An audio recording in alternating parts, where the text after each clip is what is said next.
So yeah, I thought it was really good. I thought they had a lot of deep lore, and I thought they did a really good job of like getting everybody back into the movie too.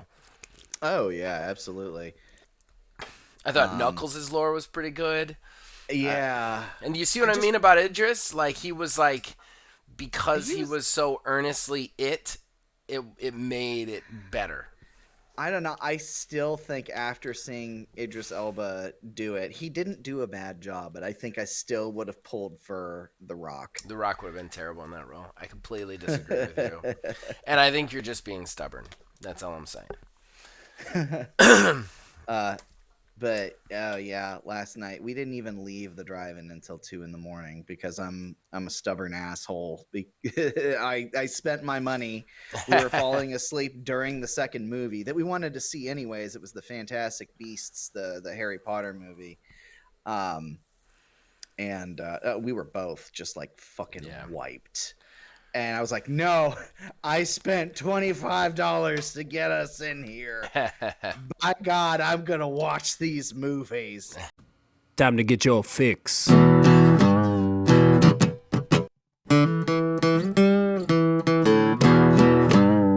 It's a horrible gaming podcast. It's not good, it's not great. Horrible gaming podcast. It's not even what you would call fair. It's really not that good.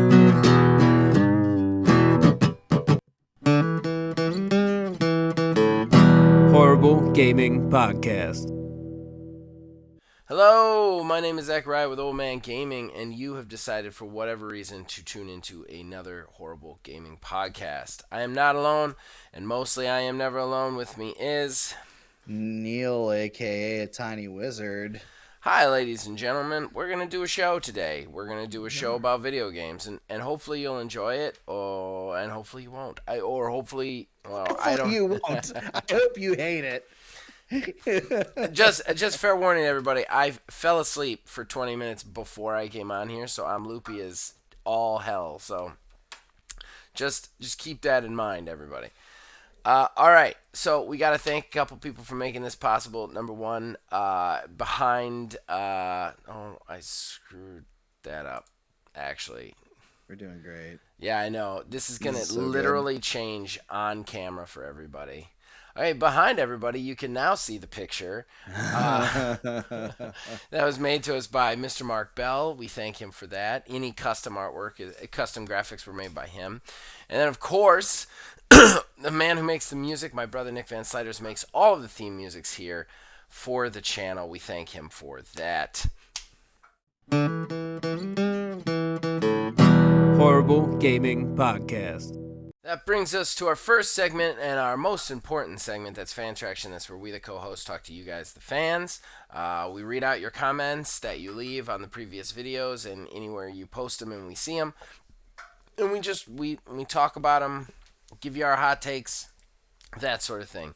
We only had 3 comments this week, and those comments start with Joshua Darlington. Whoo! This dude, I know this dude. He is a nice guy, wonderful chap, and he has been joining the streams. And just everything he jumps into, he just goes woo, like Ric Flair. So, so hi, Josh. Thank you for listening. Appreciate it. And moving on to our good buddy William Hohen. Hi! Exclamation point, man. Brightens my day. Brightens my day. So to begin, a fun fact. Before listening to this podcast, I was listening to a less good one, and I don't know how that's possible, and was watching on 1.5 playback speed. Then your podcast started, and I didn't realize it was on the fast speed. Dude, your opening song rocks quite a bit on 1.5 play speed. You should try it. So apparently he's been listening to us at 1.5 speed this entire You gotta get time. through it somehow. He continues. Thanks for the warning on No Man's Sky. No Man's Sky's slow start. I'll probably take the plunge anyway. Smiley face. Hey man, it's a great game. It's a great game. Got to get through that slow start, but it's a great game. Neil, may your new chair bring you as many years of comfort and joy. Oh yes. Sega, so you cherish your memories of your classic Sega games, huh? Let us fix that. About the ads in free-to-play games, do anyone really buy the shit that those ads are showing people? I guess so, but still I wonder, am I alone in thinking ads are just annoying to me? Like driving me away from the game. Never ever have I bought anything I've seen advertised. I'm puzzled about that, really. Then he continues to say, so I usually end with thanks for the show, but this week I really wanted to tell you both. I really enjoy listening to you talking about games. It definitely is an important part of my week, and since a while now. So really, thank you for doing that podcast. It's absolutely fantastic, and that actually kind of got me a little wet there. Will, I really appreciate it when I first read it. Like, I don't think we're very good, but if we bring joy to anybody, that's kind of the goal here. So thank you, sir. That was a very bizarre way to say you got misty-eyed. But moving beyond that, yeah, What's bizarre about absolutely, it? man. Call me out during my heartfelt moment, you son of a bitch. You said it. Anyways. It's fine. I'll remember I can't feel things here.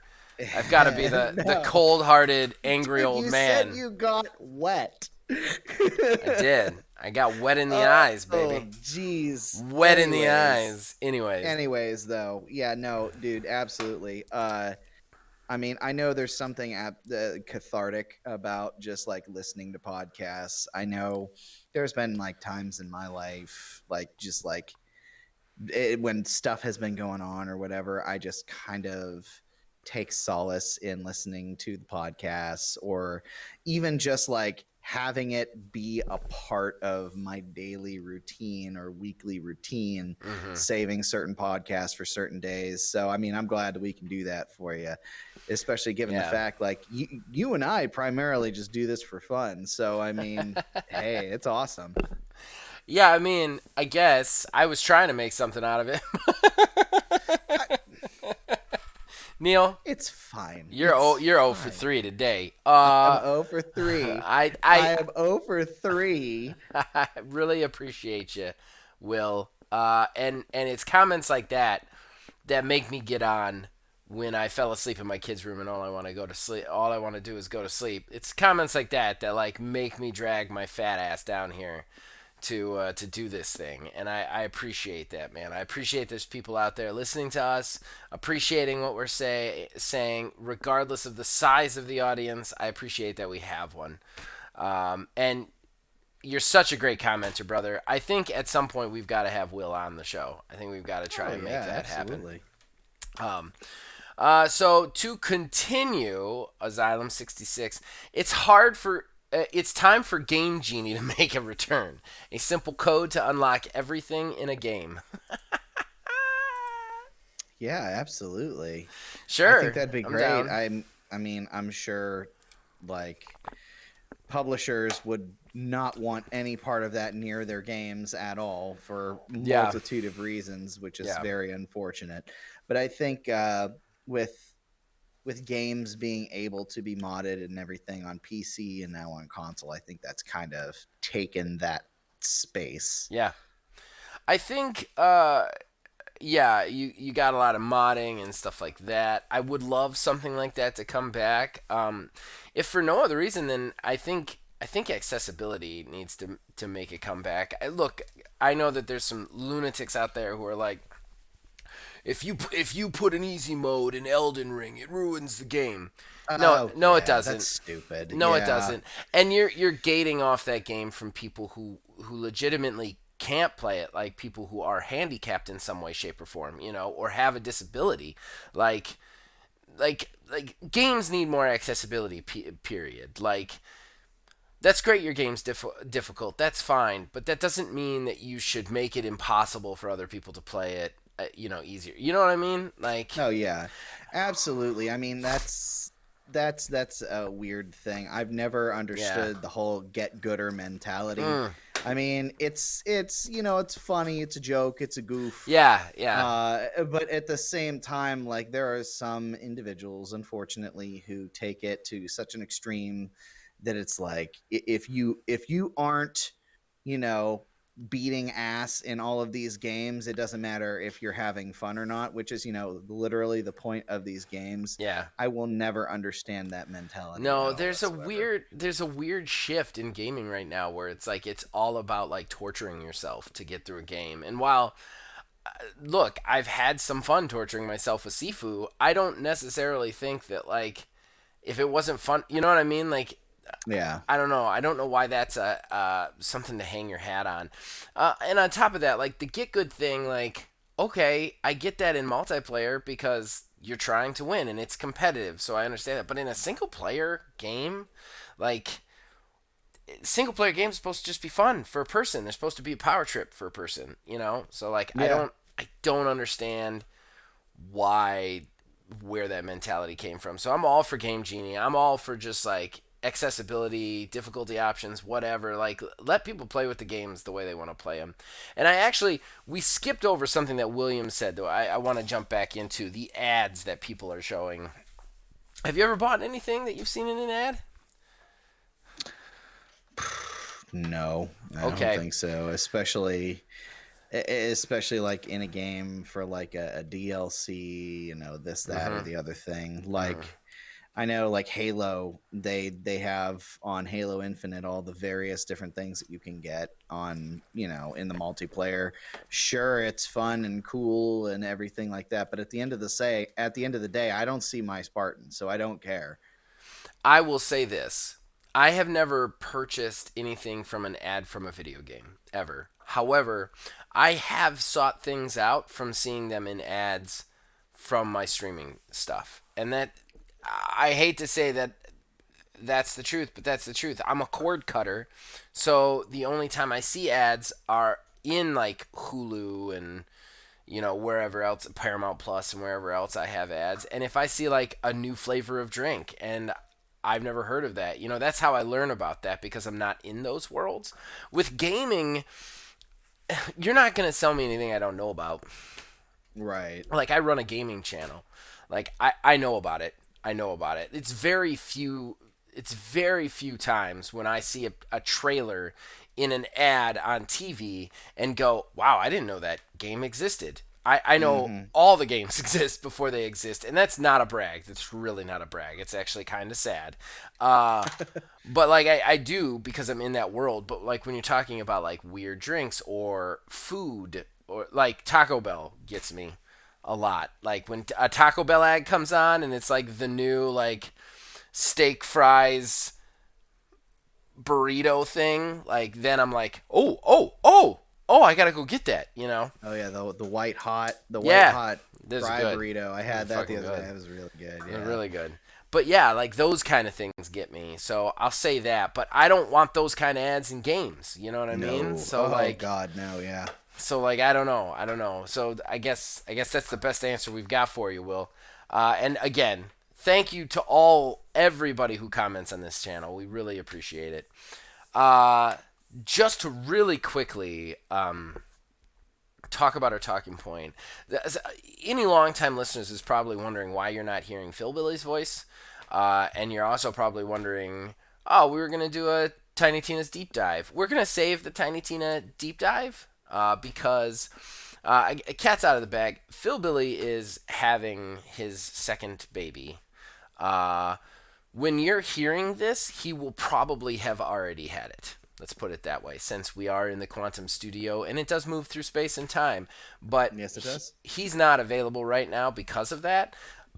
More power to him. I would love it if everybody went on Discord, tagged him, and congratulated him. That would be really nice. So yeah.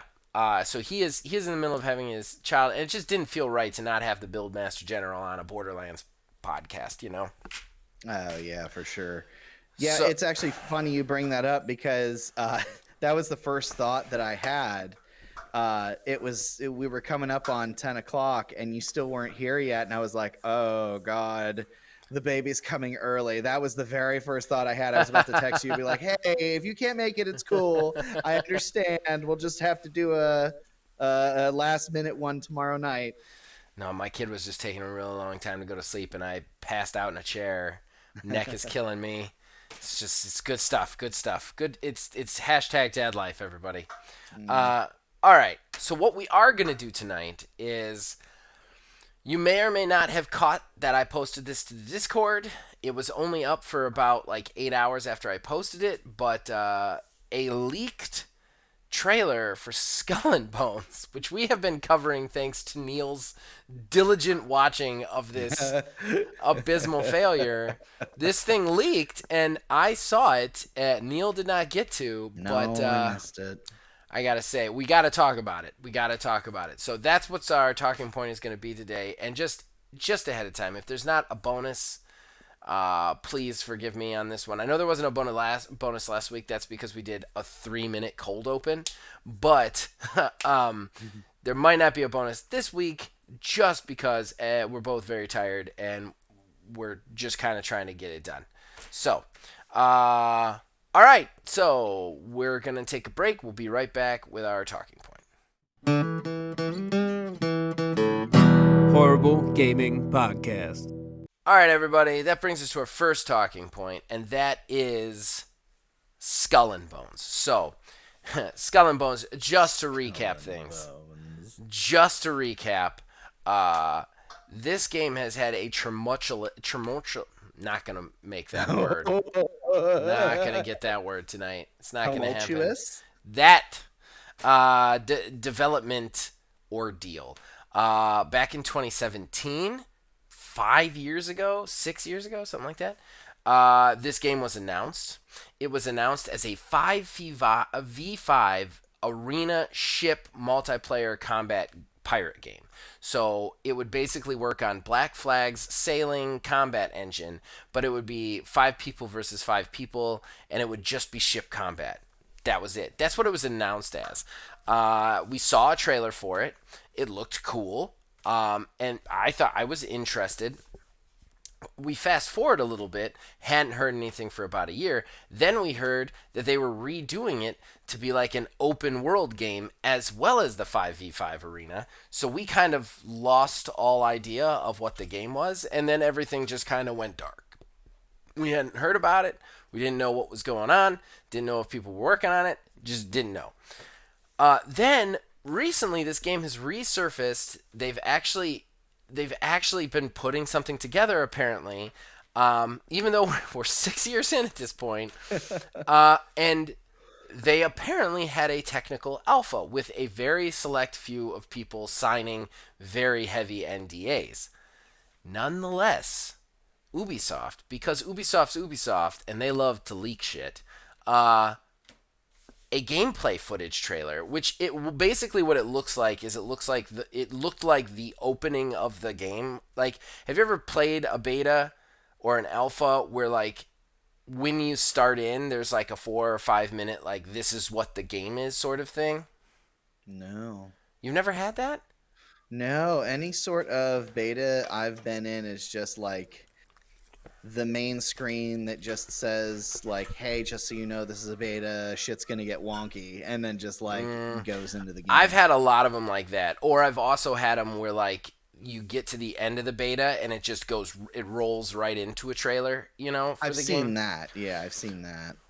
Before or after, I don't know, but that's what this looks like. It looks like a 6-minute like overview of what Skull and Bones is, and then there's this woman narrating it, and she just goes through, just like literally, if somebody like reached into my head and plucked the game that I want to play, it would be this game.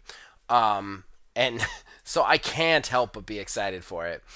So what I'm going to do, since obviously we can't show the trailer and Neil didn't see it, I'm going to kind of go over the article that this is IGN's article on it, the gameplay leak. Now, here's what's interesting about this is the leaked gameplay got took down hardcore by by our friends at Ubisoft. But Ubisoft did confirm that that was from their game. That wasn't like fake footage or anything. So let's scroll down here and see what they say. Players will head out into a world to complete quests through gameplay, similar to what's been shown before. Naval battles that appear slightly more complex than those from Assassin's Creed. Most of Skull and Bones appears to revolve around a gameplay loop, though it's mixed up by different types of battles, including attacks on forts and settlements, NPC ships, and player ships, and bigger world events, such as taking on a merchant and its fleet of escorts. Players will need to prepare beforehand so they have enough resources to keep their ship in good health and food and drink to keep their crew's morale up. Not doing so will result in the boat being sunk vis-a-vis a mutiny, boat being sunk or a mutiny where the crew takes over the ship and likely just returns the player to the outpost. Island exploration appears a little less freeform than the players might expect, although from what I saw, it looked pretty freeform.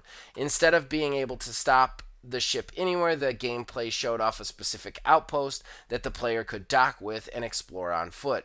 While a narrator in the video states everything in Skull and Bones can be played solo, co-op, and is also available in missions come with a recommended number of players. An infamy system is at the center of progression, with the player starting as an outcast before rising to a swashbuckler, cutthroat, and so on. While the gameplay doesn't show all levels of infamy, there appear to be around 15 different levels. Each one unlocks more ship upgrades, recipes to craft, tools, and so on, including vanity cosmetics for both player, character, and ship. There appear to be dozens, if not hundreds, of different cosmetics available, as it is important that you look the part. Players also gain access to bigger and better ships, which is actually a misquote. We'll get into that in a second. As they level up their infamy, which will also gradually rise through exploration, battling, treasure hunting, and more. Skull and Bones was first revealed 5 blah blah blah blah blah. So, so they actually talked about more than that in there that was offered, that was even there. And they didn't say give you access to more ships. It says you can craft the ships.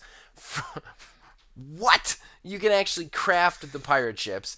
They said that there's tons of hunting, not just treasure hunting, but hunting, fishing.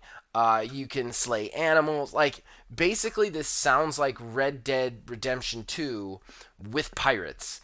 And I gotta be honest, the one thing that I love about this is it feels like what I wanted Sea of Thieves to be, where I can have an NPC crew and I don't have to worry about having 4 friends anytime I want to play the game. But that being said, it's Ubisoft, so I don't know, and this game has had nothing but controversy on it. So like I'm kind of in between because like this trailer was amazing. I really wish you had seen it. Graphically it looked phenomenal. The like just everything she talked about looked great. It all looked kind of in a working condition. But that being said, how much of that are we getting? How much of that is actually coming through? Are we in a cyberpunk situation? Like I don't know. I really don't know what this is. I mean, they've had 6 years to work on it theoretically, and while I know they started a rework on it, that doesn't necessarily mean that like they haven't had plenty of time to finish this fucking thing. So, oh, I'm sorry. It's been in development for 8 years, not 6. 2017, 8 years. So I don't know.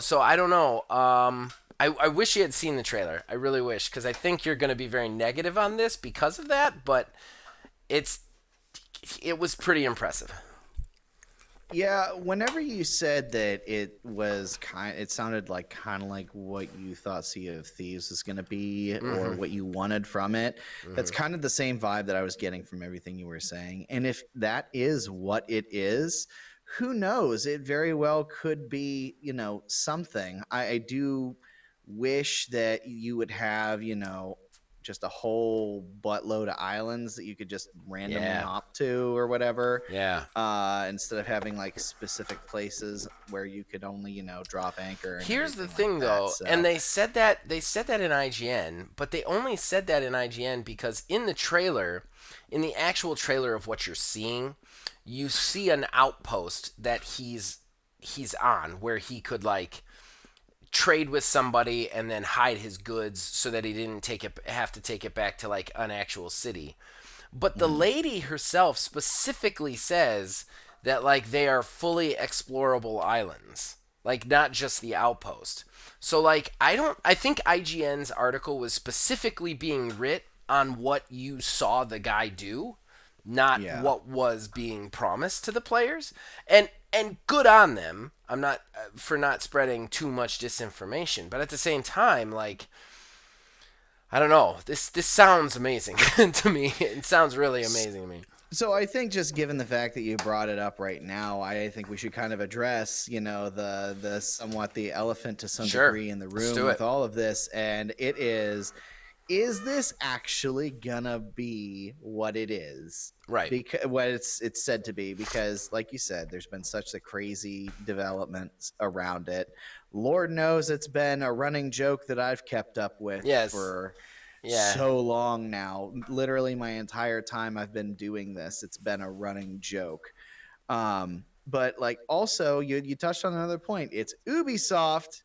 Ubisoft loves to do this stuff. They've been doing what the Beyond Good and Evil 2, the same sort of situation. It's going to be X, Y, and Z, but it's actually nowhere near that. Skull and Bones has been restarted now, I believe, a grand total of 2 other times before they got to the point that it is now. One time, at least, that we know of. It's been in development for 8 years. It's slipping into that space of what are you getting after 8 years of development? Right.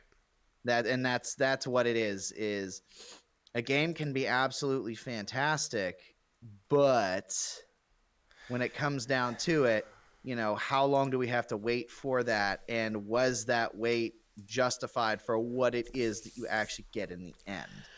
I see what you're saying. I definitely see what you're saying. I think that, and I want to talk about the leak thing too before we're off of it, but I still want to talk about like what we think this is going to be before we get off that subject. And I gotta say, man, look, I'm not usually the optimist here. I'm not. Like of the two of us, I'm usually much more. It's gonna be terrible. Everything's gonna be terrible. I'm the only man on the planet who thinks Starfield's gonna suck. I think. I think though. What if? What if this is good? What if this is actually good? Like what? What? Like what does that mean for Ubisoft? Because in fairness, man, Ubisoft needs a win.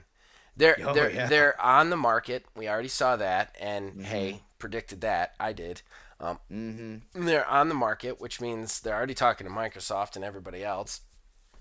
And like, so like, their last few games have been kind of failures. I mean, Assassin's Creed Ragnarok sold well, but it wasn't really that critically received that well. Its DLC was terrible. Far Cry was a failure as far as I'm concerned. They've really been on a downward slump. So like they kind of need a big win to put themselves back in that like top tier game developer slot, the AAA developer slot. What if this is good, man? What if this actually turns out good? Like what if they were so worried about their other projects that they just let Singapore do their thing, and that studio has come up with something good. What if 8 years produces actually a good game?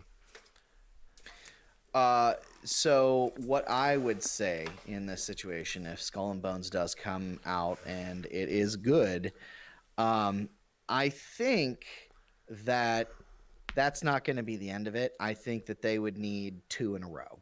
I think they would need their next project to come out and be successful as well. Because like you said, like they've been kind of on this downward spiral for a while now. They've kind of lost their way. A lot of their games have been copy pastes of, other things. That's a big problem. Yeah. So, this is a new thing for the most part. It was inspired by something else, but at the end of the day, it's a new thing. Um, if they can execute that, great. But whenever somebody is on a downward spiral, if anything, and even in life, if something is trending negatively, one good thing happening after a series of bad events never makes you think, oh well, it's all done and over now, because one time something went right. If it is what they should have done, at the end of the day, we'll find out whether or not it is they should have put all of that time and effort into this game. Because at the same time, too, they can burn their ass on the fact that, sure, they in the end had a great game, but people have to buy it.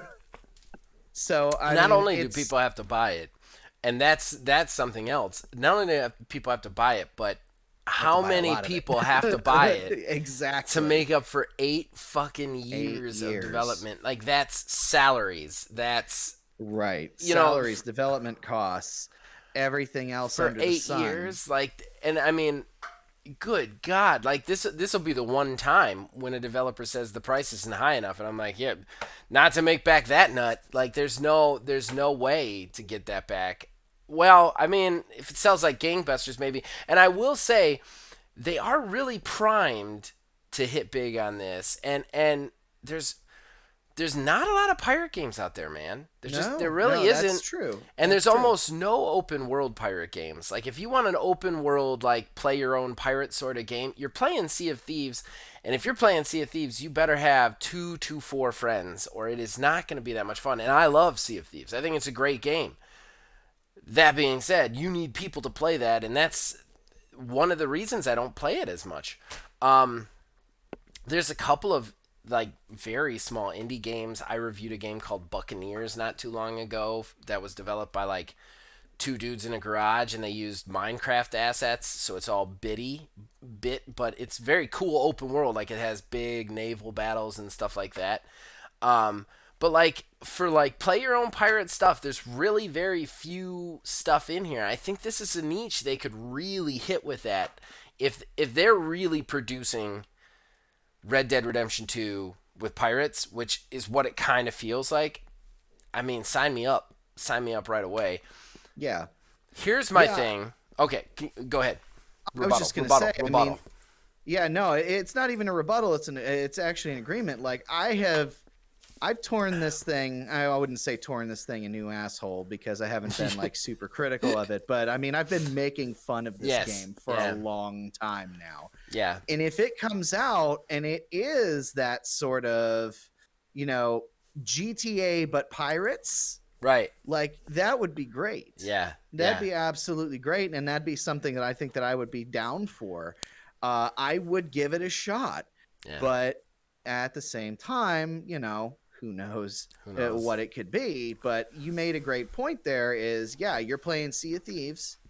If you want that pirate sort of experience, and even Sea of Thieves kind of has a limited appeal It does. for a number of reasons. Yeah. But I think, yeah, no, I think that this could be something if they, execute and it does turn out to be great. But even still, it has to be a really good, Yeah. really, really good. Yeah, it does. It really has to be a win for them. And another thing that I think, like I have some positives on this, and, like, I know that every time you bring Skull and Bones up, I do the, like, I'm all in for Skull and Bones. I can't wait. It's been a joke. You know what I mean? Because, Oh like, yeah, absolutely. I just I would like to go in. That being said, I think that if they like, Ubisoft is capable of making good games. I used to love Ubisoft, and they've made some great games over the years. Their last, like, 5 years have not been real strong or solid. And I think Mhm. that the reason that hasn't been strong or solid is they have kind of, like, fell back onto their laurels a little bit. You look at Yeah. their real wins in the last 10 to 15 years, they're all new IPs, like Mhm. Division 2. Well, Division 2 wasn't a win. They said it wasn't a win, but that still has a player base, so I don't understand why that isn't a win.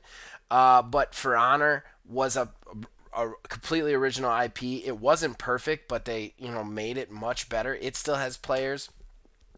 You then look at like the Assassin's Creed stuff, and it's just been so like, here's another one, now they're Vikings. Yep. Here's another one, now they're this. I think that they need that new IP. The same with Far Cry. It's like, well, now they're in Cuba, and now they're in the country. Like, it's like, now Yeah. you get an alligator instead of a bear. Like, I'm not going to keep buying that over and over and over again. And I think that, like they're capable of making good games. This could be like what they really need is a new IP, something fresh coming out of Ubisoft that like a fresh AAA, because they do have Yeah. a bunch of indie games that look kind of fresh coming out, but like they need a fresh AAA experience, and I think this could be it.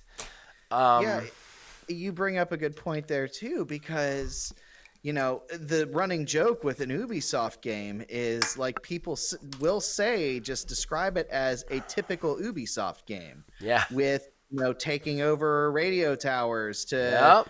figure out like pieces of the map. It's at Mhm. one place it's a radio tower, one game it's like a lookout point. It's the Yeah. same sort of copy paste constantly over and over and over, and they are going to try something different here. And I feel like when they have tried to change the formula up, they haven't gone in 100% on that, and Mhm. as a result it kind of makes things kind of shitty. Like Yep.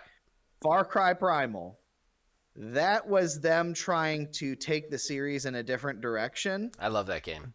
but they Don't. still I love that game. That was but their they best. That was their best game for Far Cry series in years.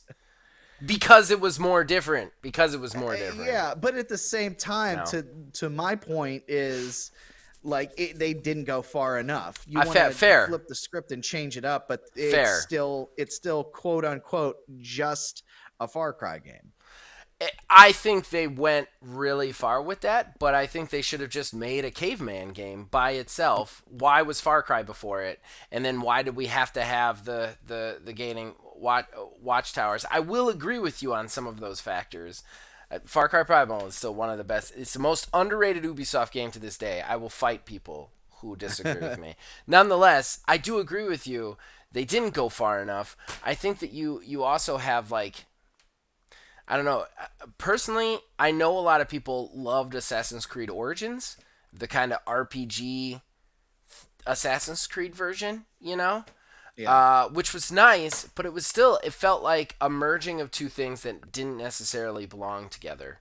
Like you had this very stealth heavy based game, and then you were like, no, it's going to be weird questing and RPG mechanics. Yeah. And then it worked for them for whatever reason, but then instead of like doing something like different, they just copied and pasted that game in Greek, Yeah. and now Vikings, and it's like, and Yeah. I'm sorry, Assassin's Creed Odyssey was not the game that people made it out to be. I did not enjoy it, and it was buggy as shit. That being said, and I do want to kind of switch gears on this, because so we've seen the leak here. When do you think we could potentially see Skull and Bones hit stores? 23. Summer 23. Okay. All right. All right. All right. I'm gonna put the tinfoil hat on. Putting the tinfoil hat on. Are you about to say what I think you're about to say? So their window right now is this year. Okay. It actually Yeah. says TBA 2022. They said it was coming out this year. They've done that every year for the last 3 years. So you can't really take that as a grain of salt. However, I would like to point out that Ubisoft leaks these things on purpose. I don't care what anybody tells me. yeah. They leak these things on purpose. They all do. Yeah. Every Assassin's Creed game has been leaked for the past 4 Assassin's Creed games. Like, they've all been leaked. And they've all released within 6 to 8 months of that leak. Now, we have a leak from Skull and Bones confirming what it is. I don't know. I think maybe it hits this year. It's tinfoil hat. I would totally be. I wouldn't be surprised if it came in 2023. But I think they have shown us a clear kind of conspiracy. Where like, oops, Assassin's Creed Origins is Egypt, and then it comes out like 8 months after that, and then it's like, oops, we're doing Greece, and then it comes out 6 months later. And it's Mhm. same with the Vikings. So like, I kind of feel like they're shooting for this year, even though we haven't heard anything about it. I wonder where Yeah, they're gonna reveal anything about this, especially if they're doing public testing. You don't do public testing. You don't do public testing 2 years out from the release in the game, unless that public testing is bad, like real right. bad. But like March 10th, they said that it's ready for public testing. So there's you don't do that unless you're about to release the game. Yeah, if it doesn't come out in like the summer 23 of what I was kind of thinking, my guess is we're going to get an official announcement in the summer and it's going to be holiday or something along those lines to Yeah, try to capitalize as much as they can on the timing of everything else. I think it's their Uh, winter release this year because we don't have any. yeah. They don't have anything else in the pipeline. Like look at like they always release something in the winter. They don't have anything. They don't have any Assassin's Creed coming out. They don't have any Assassin's Creed DLC coming out. They've got no Far Cry. Far Cry is way off from the pipeline. Like, what else does Ubisoft make other than Tom Clancy? We're not getting another Division. That's for Mm-mm. sure. They've promised us there's no Splinter Cell in production, so that's not Ah, happening. that's a You lie. know, so That's got like, to be a lie. well, and they're not gonna make any new multiplayer thing because Rainbow Six Siege is their baby. It's their bread and butter. They're Right. just gonna keep adding to that game, and more power to them. I think for competitive multiplayers, that's what they should be. Don't make people purchase the game over and over again, like what Overwatch is doing. Just keep adding to the game and be done with it. Same with For Honor. You're just gonna keep seeing new stuff be added to that. But that leaves them with no big AAA release in the holiday season. I think this is their AAA release for this holiday season. Yeah, I th- I think you could be onto something there. Ah, I can't convinced you. I've imagine. made you a believer. Yeah, I can't imagine that Ubisoft would go an entire year unless Right. unless they this is like a complete jump. But I mean, we were talking about it before. They're basically are up for sale and Mm. they're trying to get something the ball rolling there with that. If it is intentional that they don't have anything going on for the year because there's something in the pipeline with a deal of some sort or something Well, along those and lines. that But could I be mean, the it's just reason. pure speculation too. That could also be the reason for the leak. They could be like leaking that game to get their price jacked up. I Yeah, mean, that I is an could see that. alternate. Be like, oh, our equity just went up because people are excited for this pirate game. You know what I Yeah. mean? So, like, I don't know. I don't know. We'll have to see. We'll have to see. But what do you guys think out there about the Ubisoft stuff? Did you get to see the footage? Um, I don't know. Let us know. We'll read them out next week. Do you want to go to odds and ends, man? Sure. All right. Horrible Gaming Podcast. All right, so that brings us to our final segment, odds and ends. That's where we collect smaller news stories. Don't necessarily deserve a talking point. Just stuff we want to tell you about, riff about, let you guys in on. So I have 4. Neil's got 5. Neil, take it away. All right. Well, Apple is going to be implementing a new policy on the App Store where apps that haven't been updated within a significant amount of time will be given a 30-day notice to do so or be removed from the App Store. Now, why am I talking about this? Well, the policy is going to target a lot of games and on Apple's App Store, including a lot of indie games that either no longer need an update or would not benefit from an update, anything along those lines. So there are going to be some indie devs who are going to be getting their games pulled from the App Store unless they do an update because reasons. That's a terrible um, practice. yeah. It also a significant amount of time was Apple's actual phrasing for this. So we So don't what even is know that? what that exactly. There's been no clarification on that. So yeah, And the Apple App Store, yeah. don't tell me you don't have the server space. Apple computers, like the fuck, man, the Right. fuck, like for indie games that are like nothing in space, like you're not talking about gigabytes here. That's bullshit. And I don't know how they're making money off this, but they're making money off of it somehow. Probably they're setting it up to like charge the developers to keep the shit on their I'm fucking server. sure. I mean, you have to pay submission fees to even Mm-hmm. post your app of any sort on the Google Play or Apple App Store. So I'm sure there's some tying into that in some way, function or another. This is absolute garbage. Absolute Yeah. garbage. That's absolute garbage. Fucking fuck you, Apple. Fuck you. Yeah. All right, so mine. I'm gonna start with the big one first. If I could just bring this up real quick. So recently, so there has been a big thing. There was this game released by Square Enix called Balan Wonderworld. It was created by the guy who created Sonic as well as Knights, and it had a very like weird aesthetic, very weird Yeah. Japanese heavy aesthetic. And I don't even know what the game was about, but you know Stupid shit. it definitely looked very like Knights-ish, you know. Yeah. Uh, so uh, so yeah, recently, so right before the game came out, Square Enix removed him as the director of the game. He sued Square Enix. It didn't really work. And then, yeah, just recently, since the court case is over, he's just basically come out and said Square Enix is a trash company and everybody should be afraid of it. I'm going to read the actual tweet that he tweeted. So here we go. And his name is Naka. What's his first name? Yuji Naka. Yuji Naka. That's right. Hmm. So this is his Twitter. I filed a lawsuit against Square Enix after I was removed as director of Balan Wonderworld roughly 6 months before release. Now that the court case is over and the removal order is no longer in effect, I have some things I'd like to say. I think Square Enix is no good. They don't care about games or fans. According to court documents, I was removed as director from Balan Wonderworld for two reasons. This decision was made by the producer, publicist, and sound director, the head of the company board, and the human resources department. One reason is that a pianist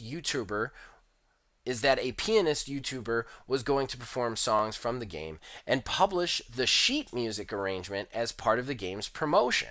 I thought it strange that we would only release an arrangement of the game's music and furthermore use a ghostwriter to produce that arrangement. I got into trouble for arguing that we would release the original score. Another is that according to the court documents, my relationship with Arzest, which is the studio that was making it, had been damaged because of comments I made about them submitting the game without fixing issues uncovered during development, as well as comments I made with the aim of improving the game itself. The producer, Mr. Fujimoto, told Mr. Oshima about these comments. Another point, in an email to Mr. Fujimoto, Mr. Oshima wrote, I just gathered the staff and told them about postponing the demo version. I told them this decision was made by Mr. Fujimoto. Let's do our best for his sake. They clapped and cheered when I told them this was a little unexpected as I was very moved. Recently, staff who've been seemingly down have been revitalized. Thank you so much. We'll all do our best. However, the producer decides the schedule, not me. The producer decided on that tight schedule. Something strange about that, right? I don't think it's a good idea to only release arrangements of games' music. I think there's game music that everyone knows and can hum, but I'm not sure that this is what you'd call the game's true music. I believe the games should be made by working hard until the very end, until it's a good game that the team thinks their fans will enjoy when they buy it. I think it's strange to be removed and totally exclude a director who's had input on the game and to do so without discussion because there isn't time. By forbidding retweeting, liking, etc. on social media, I think Square Enix is doing their fans a disservice. There were so many comments and fantastic illustrations of Balan Wonderworld, and I'm really sorry that I couldn't do anything to recognize them. For my part, I would like to offer my sincere apologies to those customers who bought the unfinished Balan Wonderworld. Henceforth, I believe I will be able to respond to mentions and tags as an individual. I think it's natural to request changes that will make the game better. If you can't do that, I think it's fine to at least discuss it, but even that seems impossible. I don't think this allows us to do the game justice. 2 weeks before the final deadline for Sonic the Hedgehog, we changed the spec such that if Sonic has even a single ring, he can't die. This famous mechanic came as a result of us working to improve the game up until the last minute, and I think that people are still enjoying this game around the world to this day. I think it's strange to say that developers can't work until the last minute to make their game better. I asked my lawyer to help me negotiate the ability to simply make comments on the game until the end of development, but this was totally ignored, so I filed a lawsuit. I think this matter has become so big because the results and recognition that Balan Wonderworld gained. It is such a shame that the project that I worked on from the beginning has come to this. Personally, I think it's a real shame that an unfinished Balan Wonderworld has been sent out into the world. I wanted to release it properly as a carefully made action game. I don't think that Square Enix or Arzest are companies that care about games or fans. That is probably the most heavy-handed, like, fuck you, I think I've ever seen a developer who's left a company make, other than maybe like crazy ass Cliff Blazinski or whatever. I appreciate it. I actually appreciate it. I agree with him. We're long, and I'm sorry for reading such a long thing, but I felt like reading the full tweet in its entirety was the way to go on that. Oh yeah. I think, and we've been saying for a long time, Phil hates fucking Square Enix. I hate Square Enix, and they have a real bad, like, they're a real shady company, too. They blame shit on their studios. They let their studios and developers take heat when it was them. Stuff like that. They're just a shitty ass company lately. And yeah, I mean, this kind of, like, hammers it home when you've got an absolute legend like Yuji Naka and you remove him from the game to produce a crappy game. Like, his big problem was the game isn't good, and they're like, oh well, we're gonna sell it anyway, bye. You know what I mean? Like, I think that, like, I think this, like, hammers it home, you know. Yeah, I have to go back and watch it because I know the development of that game was absolutely wild. There's a guy that I've referenced here before.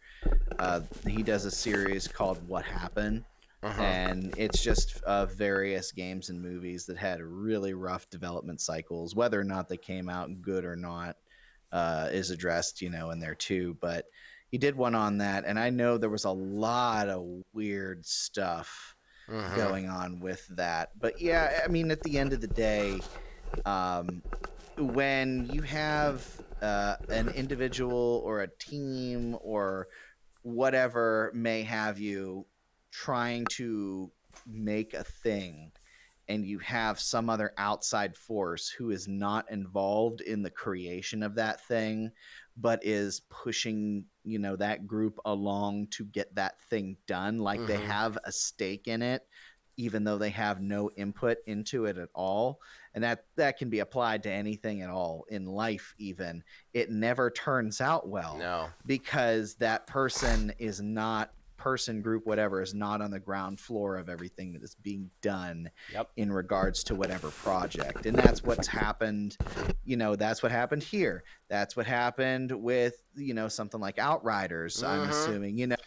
All of these different projects that Square Enix has had their hands on. Like, I feel like they only really give two shits about the stuff that is just Square Enix, like their JRPGs, and that's it. Yeah. They're like third party publishing that they do. they could give a shit about Yeah, anything and that happens with honestly, they that. definitely tend to go a little bit more into the money aspect of things and caring Yeah. about just putting it out. With Outriders, everybody gave them such a hard time for their server issues. The servers were all Square Enix. Like they were all Hmm. run and operated by Square Enix. So all the server issues were Square Enix's fault, whereas Outriders was just getting shit. And Outriders was by no means perfect. There was definitely some issues with it. But yeah, like that like Square Enix is, and then of course Marvel's Avengers. Need I say more? Like Oh yeah, of course, Crystal Dynamics. they just care about that bottom line, especially when it comes to their third party developers. But Yeah. taking enough of time. Your turn. Next one, really straightforward. The Mario movie has been delayed until next spring with a new release date of April 7th, 2023. Stole mine. Almost. Stole it. Stole it out from under me. Oh yeah, it's like a Mm-hmm. year from now because it was supposed to come out this summer to July or something like that. So I thought it was I supposed to really be want. holiday, but yeah, Oh, it it was could have been definitely this holiday. year. It was definitely this It year. was something. Okay, yeah, it might have been holiday. I thought it was. Thought it was supposed to be a summer movie. I guess that wouldn't I make could be sense wrong. because we would have had trailers. Yeah, I, We would I have could had have been trailers wrong. at this point, Yeah. I guess. But yeah, it's been delayed. Yeah, that's interesting. I think it's weird that we've had so many delayed movies in the last few years. Like that Yeah. that was never like commonplace. Then COVID happened and it was like, okay, we understand, but now it's kind of like why are we still having like is this did they like do it in COVID and now they're like, well, we could just do that like the We can game do this industry all the does? time Yeah. now. It's like you I feel like realize you have the ability to do a thing, whether or yeah. not it makes sense to do it. You Yeah. just realize that you do it. Exactly. All right. Well, I've got two then, and I'll just these are my last two. My last two, but All I got to right. do them back to back. So, we got another fucking ridiculous dev diary from Starfield. And of course, No, what did we get to see? Did we get to see gameplay? No. probably not. No, we did not. Did we get to see anything in-game engine? No. You know what it was about? It was about the fucking music of Starfield. I don't need Oh, to see a fucking documentary about music I haven't heard. Like, yeah. why? Why are we doing the music of Starfield here? And that dovetails into Bethesda and Xbox have announced June 12th they're going to be doing a big online showcase. Yeah, I saw that. I'm gonna say this right now: Xbox, Bethesda, you need to show us gameplay of Starfield. Like seriously, like this Oh is the yeah. time. We are beyond the point of exploration on me believing you actually have a game there. Show us some fucking gameplay of that. If Starfield is not at that and people aren't outraged, I think I may lose my marbles because this has ceased to make sense to me at this point. We've gotten dev diaries and we haven't seen anything of the gameplay. There's no gameplay footage of a game that's coming out in November. Does anybody have like anybody else think that's weird on the fucking planet that we haven't seen any gameplay, not even a vertical slice of gameplay? It's just the announced trailer and then concept art and these weird dev diaries where they talk about a game that isn't out. It's fucking weird. This is the weirdest Yeah. marketing I've ever seen in my life. And I don't know why people are like eating it up. Like it's insane to me. Yeah, and there's like there's no reason at all for that to be that way. Like I mean, Bethesda always kind of did that sort of stuff to some degree. They told you a Mm-hmm. thing was being developed, you knew it was being developed, yada yada yada. I mean, I think it was what Fallout 4, the same sort of situation. It just kind of showed up, and oh, by the way, it's coming out in like 4 months or something like that. That's fine and everything, but with that, it was a oh surprise, and Right. then there's information leading. Right. We've been getting spoon fed garbage basically Since for a 2018, while. Yeah, 2017, for a 2016, something like that. yeah. Yeah. And we've had no actual meaty bits of anything come through. I'm in the same boat. Like if they don't have Starfield there, which they like have to. If they don't have Starfield there, I think everyone's going to be getting cyberpunk vibes from that. But that also I'm said, already getting cyberpunk vibes. even cyberpunk had shown off vertical slices of stuff at that point, at least. So, I mean, even though half the shit that was in the cyberpunk showcases didn't make its way in there, it's still we saw stuff, and The that's kind of where we're at. the announcement trailer for this game, I just looked it up, was in 2018. Was at E3 2018. Like it's not like Fallout 4 where it was like here's a game coming out in 4 months, or even Fallout 76 because that was in 2018 as well. They Yeah. did that in 2018, but that actually came out that year.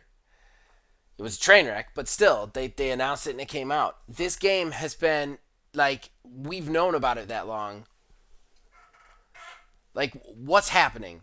You like, how do we not have gameplay? How the other thing is too, and yeah, it's like you said, this whole spoon fed information. Like with the Fallout 4 announcement, 4 months before the release date, we didn't know anything about it. There was no weird dev diaries about. Like, why are we seeing dev diaries about this? Like, we don't know what this game is. We just have. Oh, yeah. I'm sorry. I am fully having cyberpunk vibes right now, and I can't get past it. I need to see gameplay of this. I feel like they're conning the world right now. Yeah. Yes, we'll see. We'll see what happens. Yeah, Like I said, they have to have it there, or else they do. it's not real, or it's in serious trouble. Yeah, seriously, something. Well, moving on here. Sega continues to be ass bags when it comes to the Sonic Origins collections. So now Sega has announced that all of the standalone digital versions of the Sonic games that were on digital storefronts are going to be delisted. So guess what, kiddos? There's only going to be one place you can get those games from. This is a new trend that has been happening a lot lately. Anytime we have any sort of collection, anything like that, they will delist and pull all of the single versions of the game and remove it from all the places, so that way they shoehorn you into buying exactly what they want you to buy. Well, and it's fucking dumb in the first place because, like, the minute they announced this pricing guide, they were like, you know that you can get all 4 of them for $20 right now. Like, Right. like all 4 of them are cheaper than the cheapest version of Sonic Origins. Yeah. So like, why wouldn't we do that? And then they're like, oh well, we're gonna take those away. And that's yeah. That's it's asinine. It's asinine. I will say at least they're not doing that fucking shady ass shit PlayStation's doing, where they're like making it impossible for you to play it on your own hard drive. Like, at least they're not doing that. But like, this is some shady shit. Yeah, they're definitely like, we're remastering it, so fuck you. Because what if the remaster sucks, man? Like, Yeah. GTA got into the same thing. The remaster sucks ass, and they delisted. They delisted Everything. They delisted their stuff in that collection too. And the remaster is terrible. It is a terrible version of those 3 games. It's riddled with bugs. They have no intention of fixing it. So the game that you had before, you know what I mean? Like, I don't know. Like, this is a bad trend. It's just a bad trend. Again, it's a bad trend in an industry with no checks and balances whatsoever. It's the wild fucking West, man. It's the Wild West. They're just going to keep pushing. They're just going to keep pushing, you know? Yeah. Well, you mentioned their names, so I may as well go into Sony here. Sure. And this one's kind of a twofer. I just kind of combined these two into one separate one, or one individual one rather. So there's a good part and a bad part. The good part, Sony apparently has created a game preservation team within the company. Yeah. I heard about that. As scribed on I believe it was a LinkedIn profile that somebody had. So that's cool. I mean, game preservation is something we've talked about before. especially with online games. The Mm-hmm. servers go off, and it's just lost. Yep. There's literally nothing that you can do. Yep. But shitty Sony stuff. They actually have looked at and have closed the loopholes that people had found in regards to like beating the pricing system for their new tiered subscription models. Apparently, you will not be able to redeem your digital codes that you have for the PlayStation Now to get the premium version of the new PlayStation Online. It will not convert those over. So people will not be able to stockpile those and use those to convert. They've already closed the loophole that allows you to buy them and do that, and now those aren't going to be converting over either. I I'm so tired. I'm so tired when it comes to this shit. How, Sony, do you you are in a marketplace that is shrinking for you. You're losing game companies, huge game companies, to your top competitor. They're buying everything. They're outbuying you. They have more money than you. And all you have is your fans, and to keep them happy, you're going to do this to them?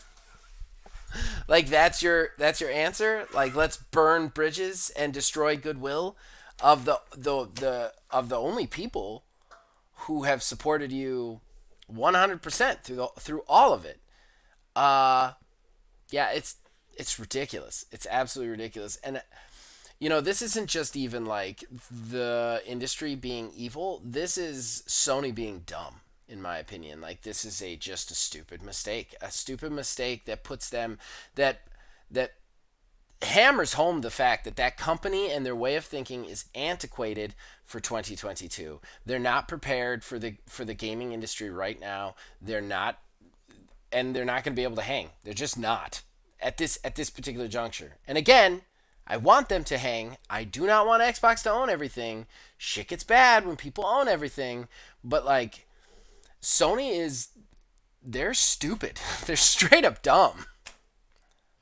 Yeah, what kind of gets me about this too is the fact that, yeah, there was a loophole. You Right. guys closed the loophole. That is whatever, but people still took advantage of that loophole. Those things run out. It's Mhm. not like somebody somehow found a way to Right. subscribe for many years from now, Right. just like, ah, damn, because, chances are those people who went in and bought multiple, Mhm. months packs of that to be able to put towards the premium tier, Mhm. they're not going anywhere. No, They're not buying all of those so that way right. they start looking at the clock and say, well, in 2 years I'm gonna have to start paying an extra $20-$40 a month or something, whatever it wound up being, an extra $10 a month for this thing that I already do, and they're just going to cancel it when it runs out. That's not how that works. No. So It's yeah, not. They forget it's they have it. stupid. It gets automatically drawn out of their accounts. It's how subscriptions make That's money. yeah. I was I about to say. the fucking I'm sorry. I didn't mean to cut you off. I fine. I thought you had paused. I apologize. I think that like this is dumb. It's like you're going out of your way to spit in their faces. I mean, the premium plan in the first place is terrible. Like people should be outraged about it. Honestly, the way they put it together, how they locked all that like backwards compatibility in front of like the premium, and they like made it impossible for you to play those games. Like that kind of shit's some evil, insidious shit. So you've already got people pissed about that slap in the face, and you close a loophole. I understand you couldn't leave that out there because then your pricing is completely useless. But yeah, like you take the hit for the mistake like a fucking man, or like a stand-up person, and then when it runs out, you get your money then. Like Mm-hmm. instead, you've slapped them on their other cheek. You know what I mean? Yeah. like how many times do you think your fans are going to get slapped in the face and keep coming back? And I gotta wonder personally because I don't know, man. I don't know. I don't think Sony is in a real strong place personally. I don't think they've been in a strong place for a while, and I think they keep digging that hole. I think, yeah, they're getting there for sure. I don't Yeah. think they're as bad off as you and I are. I think are on different levels of how bad off they are. But you and I both can come together on the fact that they're making a lot of stupid moves. Yeah, they really are for at least the last couple of years, and like I don't necessarily think they're gonna close their doors tomorrow. I don't think that there's gonna be a PlayStation 6. I don't because I don't think that they're gonna unless they change how they're looking at things real fast. Like I don't like Phil Spencer, but they need a Phil Spencer in there because the people that they've got in there are like look at this company as the way they look at it running as its peak condition in the way that it ran 15 years ago. And gaming works too fast for that.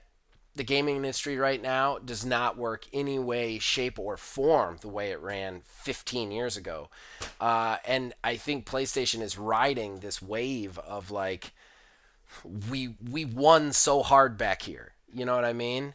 But like, there's going to be a point where, yeah, you won back there, but all that goodwill's gone now, you know? Yeah. So I don't know. Was that your last one or you got another one? No, I got one more. That was a Okay. kind of a combined one. This here is my last though. No problem. And Microsoft is getting at least a little bit of backlash after a user on Reddit sent in his Halo Edition Xbox Series X console for repair and was told that he would be getting a regular Series X console back in return. What extra sucks about this is the Halo What? Edition of the console costs an extra $50. So it is sold at a premium. Granted, it does come with a physical or at least a digital copy of the game. So, I mean, you're not necessarily losing anything. You're not losing the game, but that's not the point. The people who buy the Halo Edition console want the Halo Edition console. Yeah, There that's is nothing. I think there's actually a specific clause in Microsoft's repair thing saying that they have the right to send back just a regular ass Series X that's or a insane. regular ass console. But yeah, no, that's absolute bullshit because That I is would be the most pissed if that that happened. is insane. I had not heard about this, and shame on you, Xbox. Are you fucking kidding me, man? That's like that's what they're collector's editions. This is a collector's Yep. industry. You can't like oh man, that's fucking insane. That's fucking insane. I don't even know where to begin to start on that. That's highway robbery. Could you imagine? Like that's fucking ridiculous.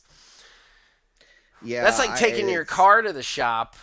That's like taking your Porsche to the shop and getting a Honda Civic and being like, "There you yeah, go. It works." Like what the fuck? That's insane. Yeah, that's insane. I hope they write that wrong cuz that's fucking wrong. Fucking yeah, wrong, man. yeah, absolutely. But that was it from what I had. Okay. Well, let's wrap this thing up and go to sleep. Yeah. Horrible Gaming Podcast. All right, ladies and gentlemen, that brings us to the end of the show and the shameless self-promotion that comes with it. Neil, you want to plug anything? Yeah, I actually did my first solo stream last week. Yeah. It didn't go very well.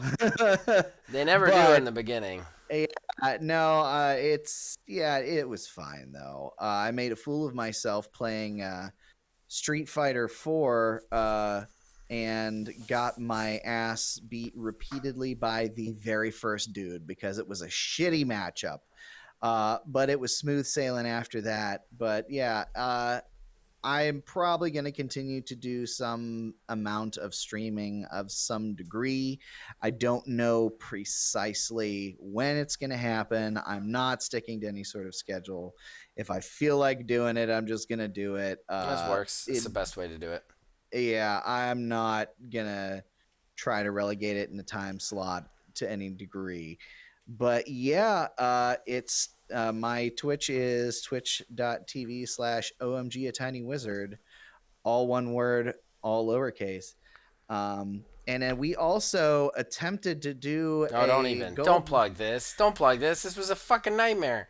It was a nightmare. It was an Oh, absolute nightmare, but I'm going to plug it oh anyways my because, god. I mean, hey, people watched it, which was They did. extra bizarre. They did.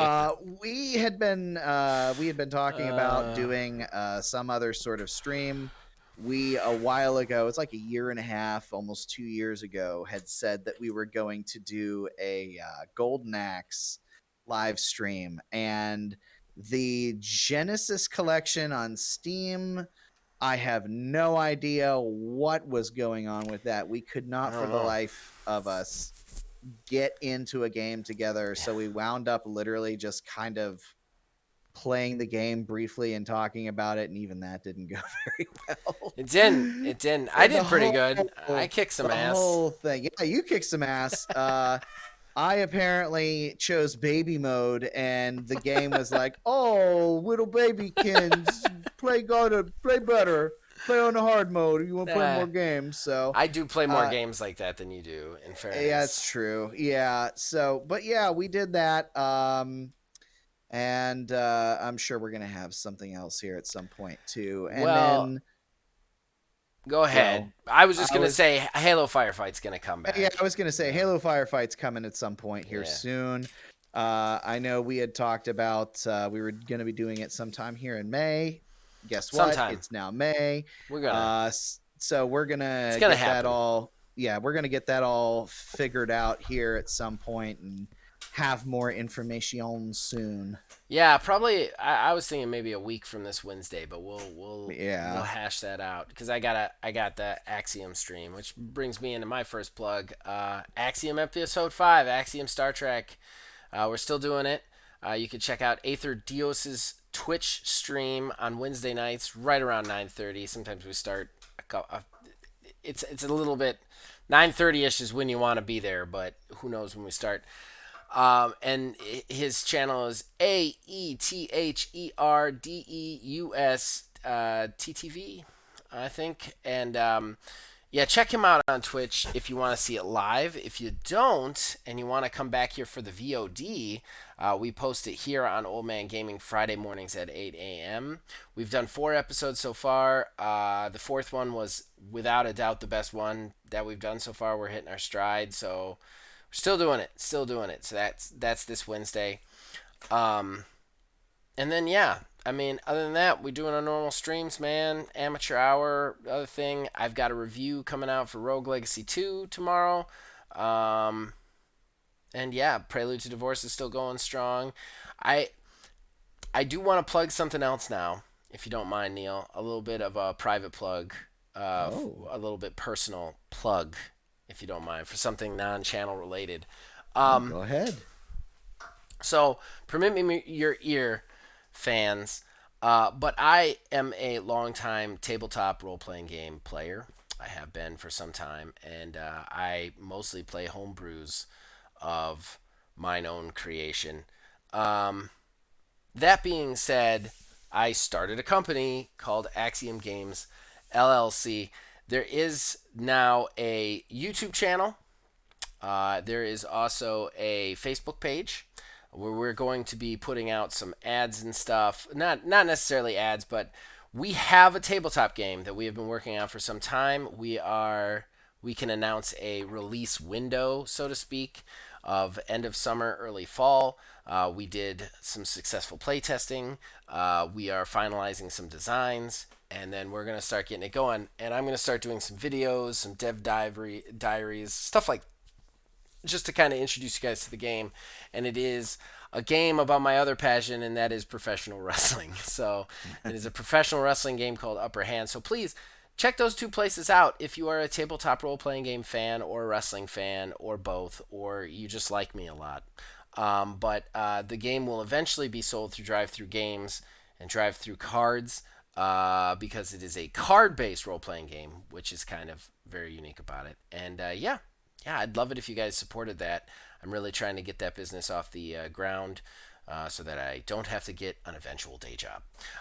In any case, you guys out there, whether you like that or you hate that, whether you go to that or not, we thank you for watching this and viewing this. We thank you guys for giving us a reason to do it. And as usual, you can reach us on Facebook at OmanGamingDH, on Twitter at OmanGaming9. You can join our Discord. Links in the description below. You can influence this and all of our shows from there.